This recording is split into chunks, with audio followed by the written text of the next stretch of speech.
ஆண்டவரும் இரட்சகருமாகிய இயேசு கிறிஸ்துவின் இனிய நாமத்தில் உங்களை யாவருக்கும் அன்பின் வாழ்த்துக்களை தெரிவித்துக் கொள்கிறேன். அருமையான தேவ பிள்ளைகளே, புதிய நாள், புதிய நம்பிக்கை தின தியானத்தின் மூலமாய் இந்த நாளில் கூட உங்களை சந்திப்பதில் நான் மிகுந்த மகிழ்ச்சி அடைகிறேன். அல்லேலூயா. இன்றைக்கு கூட கர்த்தர் நமக்கு கொடுக்கிற வார்த்தை என்ன? என்னாகும் புஸ்தகம் 24ஆம் அதிகாரம் 1வது வசனத்தை கூட வாசிக்க கேட்போம். இஸ்ரவேலை ஆசீர்வதிப்பதே கர்த்தருக்கு பிரியம். ஆமென். அல்லேலூயா. இஸ்ரவேலை ஆசீர்வதிப்பதே கர்த்தருக்கு பிரியமா? தேவ பிள்ளைகளே, இஸ்ரவேலர்கள் யார்? நீங்களும் நானு தான். ஆமென். நம்மளாம் புதிய ஏற்பாட்டுடைய இஸ்ரவேலர்கள்.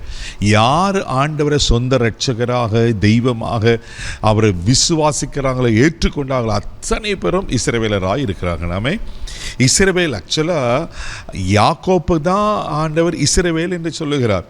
யாக்கோப்பு அவன் எத்தன் ஏமாற்றுக்காரன். அப்படிப்பட்ட ஏமாற்றுக்காரனாக இந்த யாக்கோப்பை கர்த்தர் இஸ்ரவேலாய் அப்படின்னா ஆளுகிற பிரபுவாய் மாற்றுகிறார். அவர் வாழ்க்கையே முழுவதுமாய் மாற்றுகிறதை பார்க்கிறோம். நீங்களும் நானும் ஆண்டவரை விசுவாசித்து ஆமென் அவரை பரிசுத்தமான இரத்தத்தினால கழுவப்பட்டு நம்ம மீட்டெடுக்கப்பட்டிருக்கிறோமே. கர்த்தர் நம்ம பார்த்து என்ன சொல்கிறாருன்னா, இஸ்ரவேலை ஆசீர்வதிப்பதே அவருக்கு பிரியமா.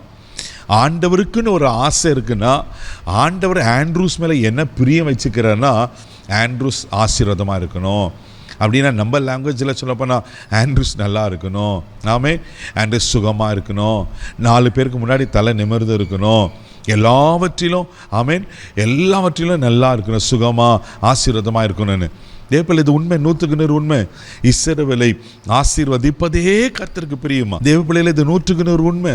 பாருங்க, இஸ்ரவேலை ஆசீர்வதிப்பது தான் ஆண்டருக்கு பிரியும். ஆண்டருக்கு ஆசைனா இப்போ நீங்களே நம்ம சாபத்தில் இருப்பது, பலவீனத்தில், வியாதியில், சோர்வில், மனக்கலக்கத்தில், பயத்தில் இருப்பது ஆண்டவர் விரும்புகிறதே இல்லை. ஆண்டவர் உங்களை ஆசீர்வதிக்க விரும்புகிறார். இன்றைக்கி கர்த்தர் சொல்கிறாரு, நான் உங்களை ஆசீர்வதிக்க போகிறேன். வேதத்தில் எத்தனை நபர்களை நம்ம பார்த்துருக்கிறோம் அல்லவா? எல்லாரையும் ஆண்டவர் ஆசீர்வதிக்கிறார். இன்னைக்கு உங்களையும் ஆசீர்வதிக்க உண்மையில் இருக்கிறாராமே. சங்கீதங்களின் புஸ்தகம் 115ஆம் சங்கீதம் 12ஆம் வசனம் கூட வாசிக்கும் போது இப்படியா சொல்லப்பட்டிருக்கு. வாசிக்க கேட்போம். கர்த்தர் நம்மை நினைத்திருக்கிறார், அவர் ஆசீர்வதிப்பார்.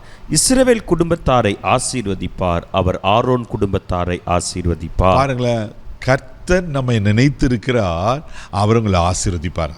தேவப்பிள்ளைல, கர்த்தர் நம்மளை ஆசீர்வதிப்பு தான் அவருக்கு பிரியம். நம்மளை நினைச்சிருக்கிறாரா?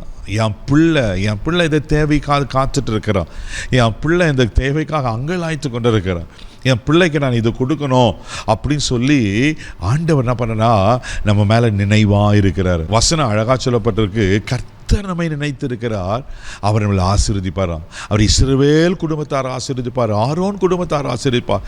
தேவ பிள்ளைகளை, இன்னைக்கு கர்த்தர் வார்த்தை பட்சமாக உங்களுக்கு மேலே வருது.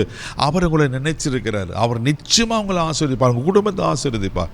ஒரு நாள் உங்களை கைவிட மாட்டார். அல்லேலூயா. இப்படியெல்லாம் ஆசீர்வதிப்பார். பல விதங்கள் சொல்லப்பட்டிருக்கு. உபாகமம் புஸ்தகம் 28ஆம் அதிகாரம் 8வது வசனத்தில் வாசிப்பீங்கன்னா அழகாக ஒரு வார்த்தை சொல்லப்பட்டிருக்கோம். வாசிக்க கேட்போம். கர்த்தர் உன் களஞ்சியங்களிலும் நீ கையிடும் எல்லா வேலைகளிலும் உனக்கு ஆசீர்வாதம் கட்டளையிடுவார்.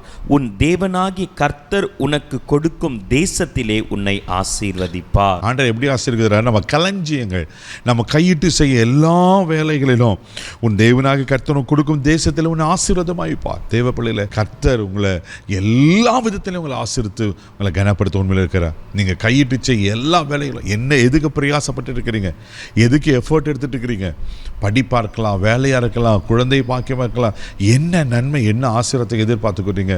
இன்றைக்கு உங்களை கர்த்தர் ஆசீர்வதிக்க போகிறார். இஸ்ரவேலை ஆசீர்வதிப்பு தான் அவர் பிரியம். அவர் ஆபிரகாமை ஆசீர்வதித்தார் அல்லவா? ஈசாக்கு ஆசீர்வதித்தார் அல்லவா? யாக்கோபை ஆசீர்வதித்தார் அல்லவா? முற்பிதாக்களின் தேவன் நம்முடைய தேவன் அல்லவா? நான் உன்னை பெரிய ஜாதியாக்கும், உன் பேரை பெருமைப்படுத்துவேன்னு சொல்லி ஆபிரகாமை ஆசீர்வதித்த ஆண்டவர். ஈசாக்கு விதை விதைத்த போது 100 மடங்கு ஆசீர்வதித்த ஆண்டவர்.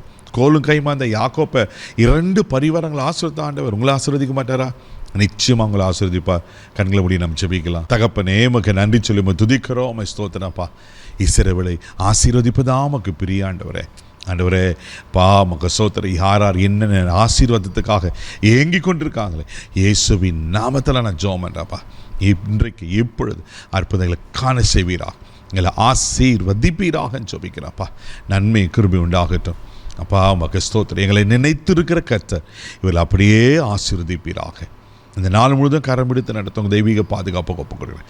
இயேசுவின் மேல் ஜெபம் பிதாவே, ஆமென். அவர் உங்களை ஆசீர்வதிப்பார். தைரியமா போங்க. God bless you.